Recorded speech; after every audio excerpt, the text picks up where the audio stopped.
As-tu déjà réfléchi au fait que tout ne se passera peut-être pas comme on l'imagine au jugement dernier? La plupart des gens pensent aux pécheurs notoires, aux grands criminels, aux scandales du monde entier dévoilés devant Dieu. Mais et si je te disais que le jugement commence justement par ceux qui se croient dans l'Église? Oui, c'est l'une des révélations dont presque personne ne parle, mais qui peut transformer ta manière de vivre ta foi. Nous vivons une époque où l'apparence spirituelle pèse plus que la véritable transformation. Beaucoup fréquentent la maison de Dieu, mais peu laissent Dieu habiter en eux. Et si tes paroles, tes pensées secrètes et même tes intentions les plus cachées étaient aussi prises en compte? Serais-tu prêt? Dans cette vidéo, je vais te révéler 4 vérités profondes sur le jugement dernier, des vérités souvent oubliées, négligées ou délibérément ignorées, mais qui sont clairement présentes dans les Écritures.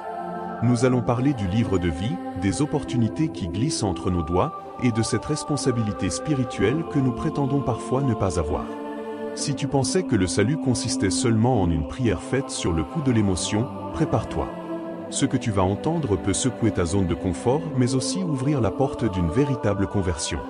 C'est choquant pour beaucoup, mais le jugement dernier ne commence pas par les athées, les sceptiques ou les pires criminels. La Bible est claire en 1 Pierre 417, car c'est le moment où le jugement va commencer par la maison de Dieu. Autrement dit, les premiers à être examinés par Dieu sont les croyants eux-mêmes. Cela montre que Dieu n'est pas impressionné par les titres religieux, les habitudes de culte ou les discours pieux.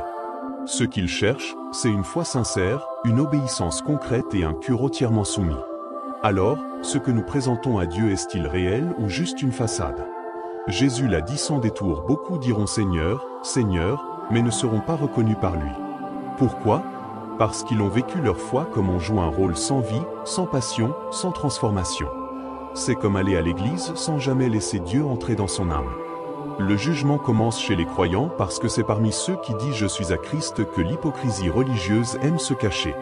Une piété de surface, pleine de rituels, mais vide d'engagement réel. Et Dieu voit tout cela. Il voit vraiment. Ce jugement n'est pas une condamnation immédiate. Au contraire, c'est une opportunité de purification intérieure. C'est le moment où le Saint-Esprit sonde les cœurs et met en lumière ce qui doit être nettoyé.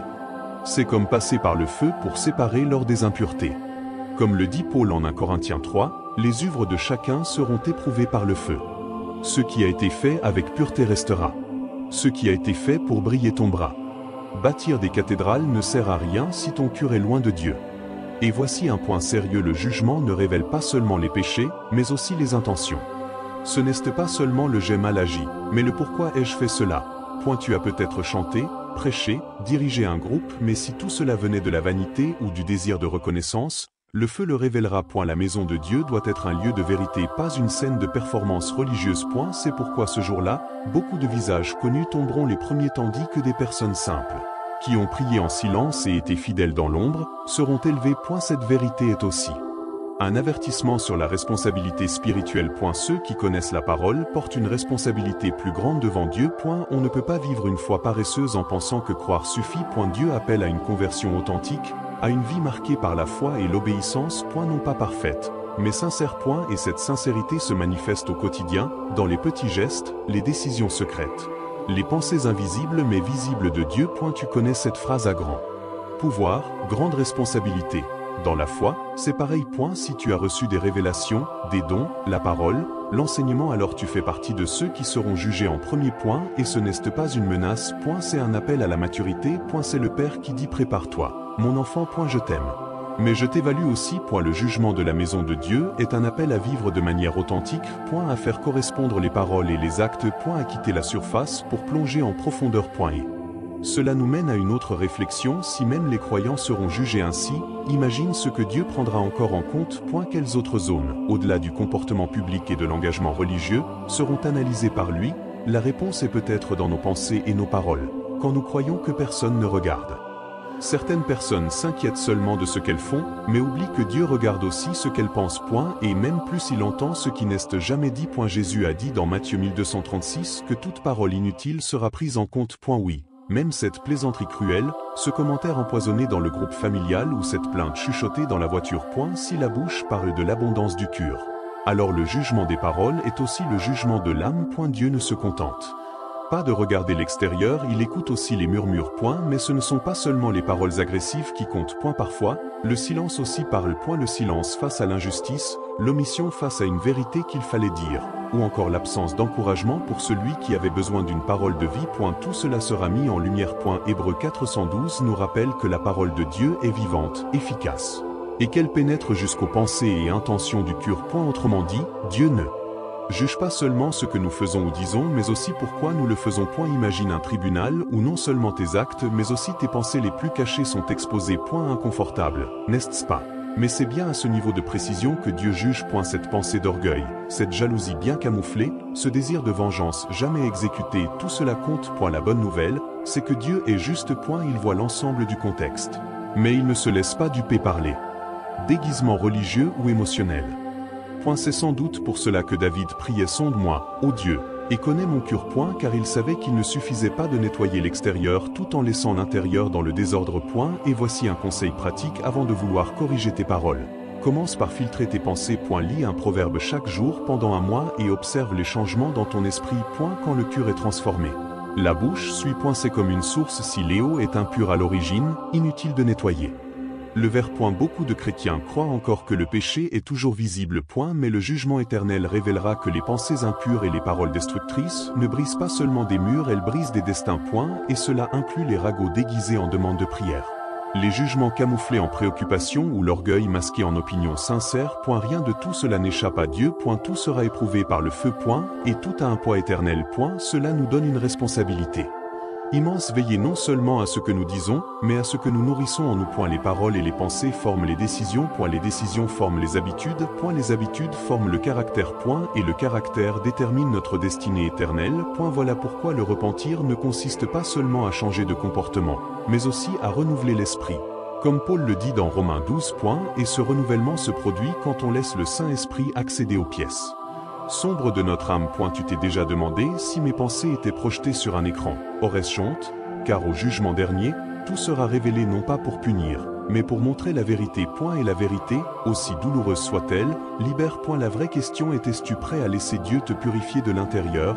Parce qu'ensuite, nous allons parler de quelque chose d'encore plus décisif, le seul livre dont le contenu peut déterminer ton destin éternel. Parmi tous les symboles bibliques, il y en a un qui porte un poids éternel, le livre de vie. Dans Apocalypse 20, il est présenté comme le critère final pour le sort de chaque âme. Peu importe combien de bien une personne a fait, combien elle a aidé les autres ou soutenu des causes nobles, si son nom ne s'y trouve pas, il n'y a pas d'entrée dans le royaume. Cela peut paraître sévère, mais c'est juste.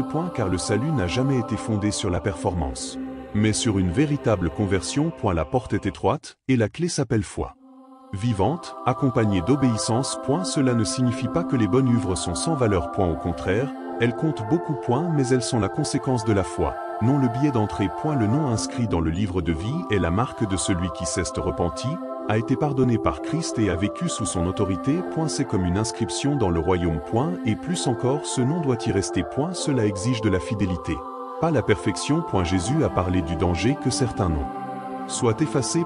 Vivre n'importe comment, en s'appuyant uniquement sur une décision émotionnelle du passé, c'est jouer avec l'éternité. Il est courant d'entendre: mais j'ai accepté Jésus quand j'étais ado, pendant un camp. Très bien.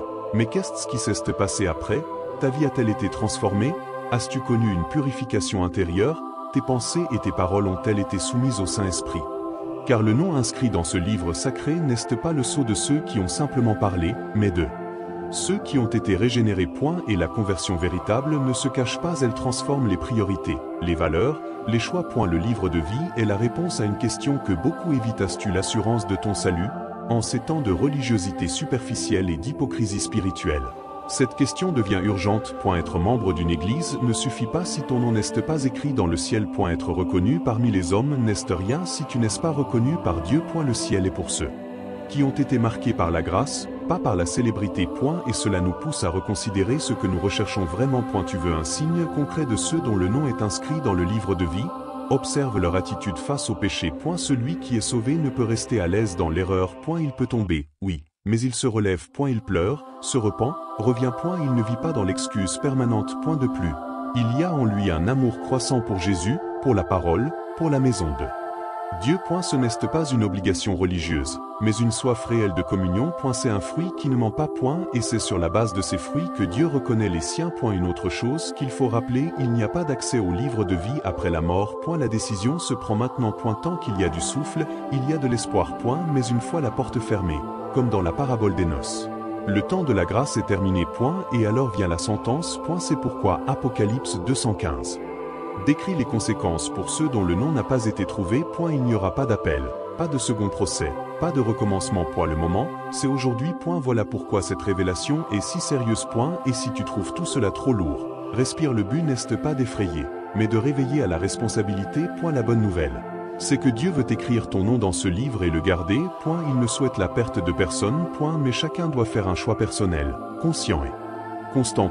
Et en pensant à cela, une question surgit. Combien de fois Dieu a-t-il tenté d'écrire des noms qui ont été refusés par un cœur endurci? Cela nous conduit à notre prochain point. Imagine un instant que, lors du jugement dernier, Dieu ne révèle pas seulement ce que nous avons fait mais aussi tout ce que nous aurions pu faire. Effrayant, n'est-ce pas? C'est exactement ce que Luc 1944 et Romains 2 indiquent. Il ne s'agit pas seulement des péchés visibles, mais aussi des opportunités ignorées, des appels refusés et des talents enterrés par peur, paresse ou indifférence. Dieu est si juste qu'il montrera non seulement nos chutes, mais aussi les envols que nous avons refusé de prendre. Cela change tout. Réfléchis avec moi. Combien de fois as-tu senti ce doux élan du Saint-Esprit pour agir et tu ne l'as pas fait? Cette envie de prier pour quelqu'un et tu l'as ignoré. L'occasion de demander pardon et de restaurer un lien, mais l'orgueil a parlé plus fort. Ce message brûlant dans ton cœur et tu es resté silencieux. Tout cela est archivé dans le ciel. Le jugement ne porte pas seulement sur le mal commis, mais aussi sur le bien négligé. Et cela pèse lourd surtout pour ceux qui connaissent la vérité. Et quand on parle d'occasion perdue, on aborde aussi le sujet des choix de vie. Combien de jeunes ont reçu un appel ministériel mais ont préféré poursuivre une carrière de rêve plutôt que le plan de Dieu? Combien ont gaspillé des dons spirituels par peur ou par souci de l'opinion des autres? Le résultat, c'est une vie chrétienne tiède, sans feu, marquée par la passivité. Et au grand jour, tout cela sera mis en lumière non pour accuser, mais pour révéler l'ampleur de la responsabilité spirituelle que chacun portait. Dieu ne te demandera pas compte de ce que tu ignorais. Il demandera compte de ce que tu as ignoré volontairement. C'est sérieux. Ces études bibliques que tu as commencé et abandonné. Cette personne que tu savais devoir accompagner, mais que tu as laissé de côté. Ces appels divins à servir, pardonner, te consacrer que tu as remis à plus tard. Au jugement dernier, tout cela sera présenté comme dans un miroir. Pas pour t'humilier, mais pour justifier chaque récompense ou chaque perte. Et là, beaucoup comprendront que ce qu'il appelait vie avec Dieu n'était qu'une survie spirituelle. Ce n'est pas une question de perfection. C'est une question de décision personnelle. Décider de se livrer, malgré les failles. Décider d'obéir, même dans la peur. Décider d'agir, même sans reconnaissance. Car Dieu remarque ces instants où la foi parle plus fort que la raison. Et chacun de ces choix, fait par amour pour lui, est compté comme une œuvre qui sera éprouvée par le feu. Certaines résistent. D'autres deviennent cendres. Mais toutes seront jugées avec une justice parfaite. Et tu sais ce qui est le plus bouleversant, même les sauvés peuvent perdre des récompenses. Le ciel n'est pas une ligne d'arrivée où tout le monde reçoit le même trophée. Il y a des couronnes pour les fidèles, pour ceux qui ont persévéré, pour ceux qui ont porté du fruit. Il ne s'agit pas de compétition, mais de fidélité. C'est pourquoi vivre de façon passive ou négligente peut avoir des conséquences éternelles. Pas de condamnation, mais de perte. Et la douleur de réaliser qu'on aurait pu faire plus dépasse ce qu'on peut imaginer. Ce point nous invite à une remise en question honnête de notre marche. Où avons-nous enterré nos dons? Quelles opportunités Dieu nous a-t-il données que nous avons laissé passer? Quelles zones de notre vie ont besoin d'un tournant avant qu'il ne soit trop tard? Car au jugement dernier, il ne s'agira pas seulement d'un bilan de ce qui a été accompli, mais aussi d'une révélation de ce qui aurait pu être et ne l'a pas été. Et cela nous pousse à prendre au sérieux ce qui peut encore être fait tant qu'il est en. Et maintenant, après tout cela, comment va ton cœur? Le jugement dernier n'est pas juste une doctrine lointaine ou un message d'avertissement. C'est un miroir de notre marche avec Dieu révélant des intentions, des décisions et des opportunités que nous n'avons pas toujours prises au sérieux. Peut-être que tu ressens là, tout de suite, une gêne dans ton cœur, en pensant à ces fois où tu as vécu en pilote automatique, où tu as ignoré les appels du Saint-Esprit. C'est un bon signe. Cela signifie qu'il reste du temps. Que l'Esprit appelle encore à un nouveau départ. Mais la vraie question est que vas-tu faire de tout cela? Vas-tu juste écouter et continuer ta vie comme si de rien n'était? Ou vas-tu utiliser cette révélation comme moteur pour une conversion réelle, une purification intérieure, une foi vivante qui se manifeste en action?